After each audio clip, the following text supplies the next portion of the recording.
Morning, DC Ranch golfers. This is Dick Hyland on Saturday morning. I believe this is March 13th. I'm sure that this is the last cool day we will have for quite some time. It's scheduled to be in the 80s by the end of the week. I'm here with Dana Parrish, our golf course superintendent, and we're going to start off this morning in response to the questions that I asked for from you, either in writing or in person, as it relates to Dana's World starting out this morning. So what you can see happening behind us is this is a typical scenario that happens most every evening, and Dana, these cycles run for about 3 minutes or so? Yeah, it varies, depending on wind and the temperatures, but we run off the ET-based irrigation system, and so the numbers vary from night to night. But as you can see, these heads here have only been running for about 3 minutes now, if that, and you've already got some cooling up of the water here, and there's really no surface drainage around the edges to get the water off the green. So what's happening is it collects on the edges of the greens over here, like on the front of number 8 here. The water just collects there and sits there, and eventually over some time it will suffocate the roots and desiccate the turf. So when we typically talk about the word tie-ins, we hear that all over this club, and that's the area where the greens complexes meet the fairway complexes and approaches, right? Correct, yeah. And so as you can see here where I'm pointing, it's starting to pull up as Dana indicated, and literally it's taking out the front portion of the collars and the front portions of the greens. So at some point in time at this club, we are going to have to address that, or else these front areas are just going to have probably the weakest grass of anywhere on the green. Is that right? Yeah, if we don't take care of the real problem happening underneath here, this is going to be a yearly thing, maybe every other year once we get in there and repair things. But over time, so about a year and a half ago, I was starting to question what was really going on here, and so I made a big trench from the edge of the green, about a foot inside the green, to the bunker over here. And since the reconstruction in 2002, so it's been about 19 years that this golf course has been building up through top dressing programs. And so what I found is the original green surface was 15 inches below the surface now. And as you move closer to the bunker edge, it got up to 18, 19 inches. So over the last 19 years, it's grown about an inch per year. So Dana, let's also talk about this while we're here. As you can see, not only does the green get wet, but the bunkers get wet. And with these steep faces, and this isn't the steepest one that we've got, Right. Certainly the bunkers on 18, which we are talked to about by almost everyone, as they seem to be the steepest bunkers. So we've got water that runs off the slopes and into the bottom, and it stays wet. And that's where most of the play happens, because the ball runs down the side wall of the bunker and down to the base.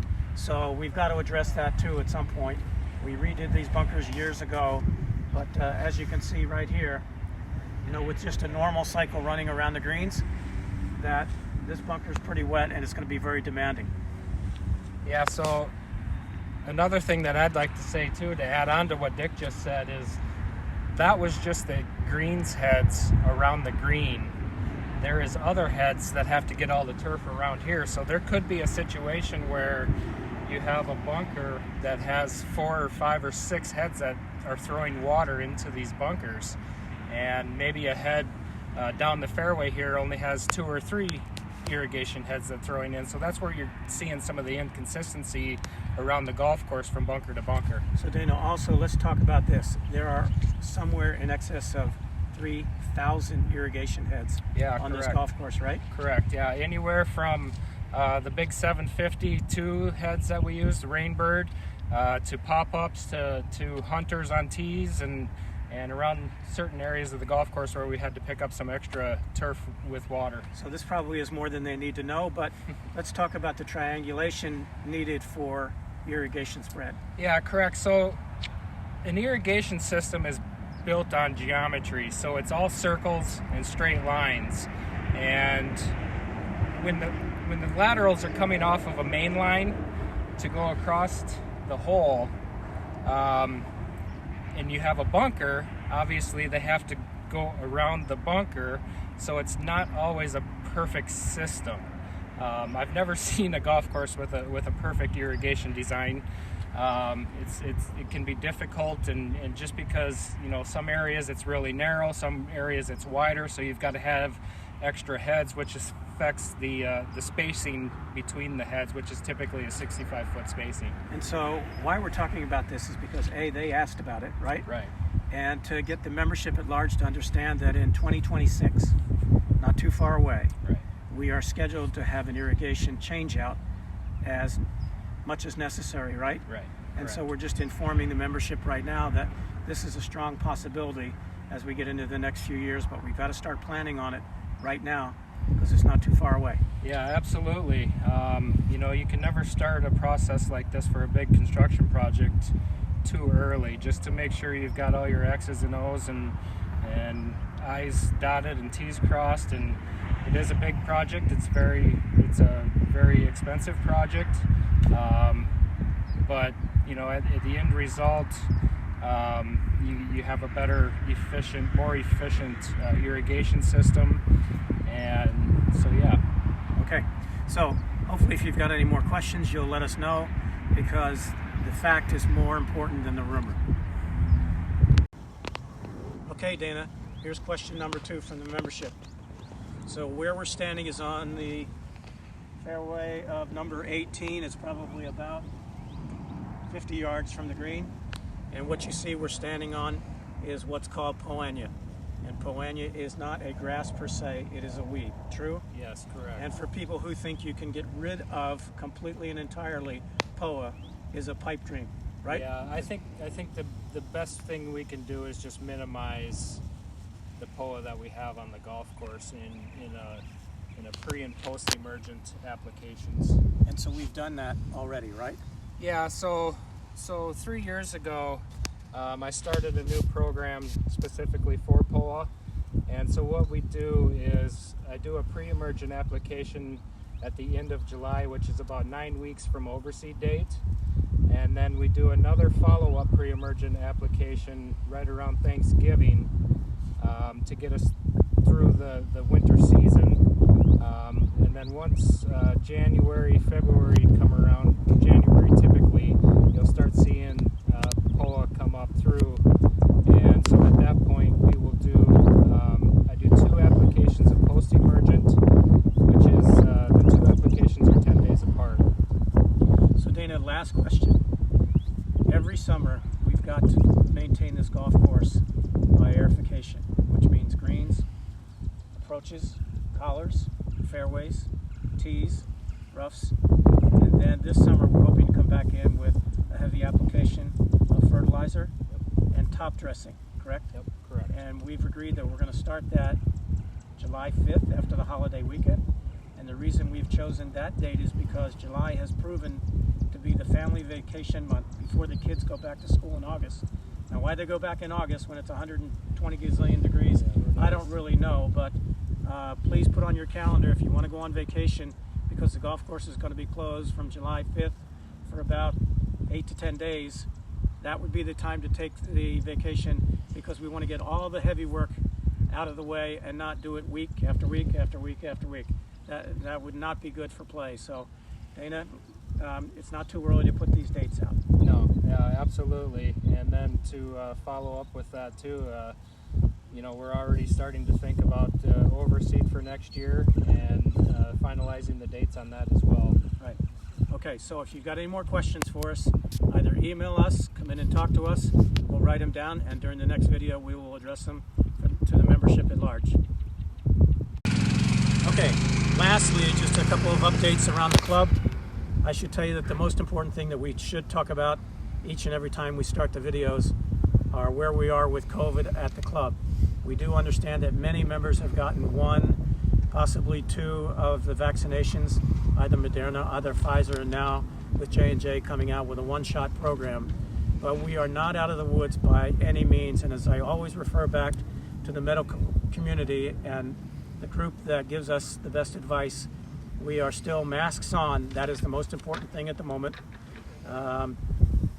The social distancing probably is safe to keep that going and not congregating in big groups. But there is a little bit of relief in sight, but not just yet, and we will keep you informed as to when that might be.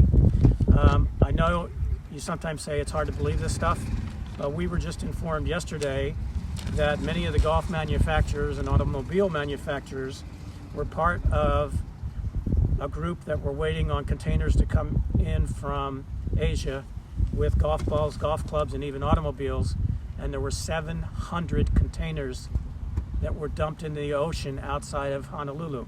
So what I'm getting at is some of these golf ball companies are having these promotions, 4 dozen for the price of 3, you can get them personalized, etc. So keep an eye out for that, because golf balls are going to be in big demand in these next couple months.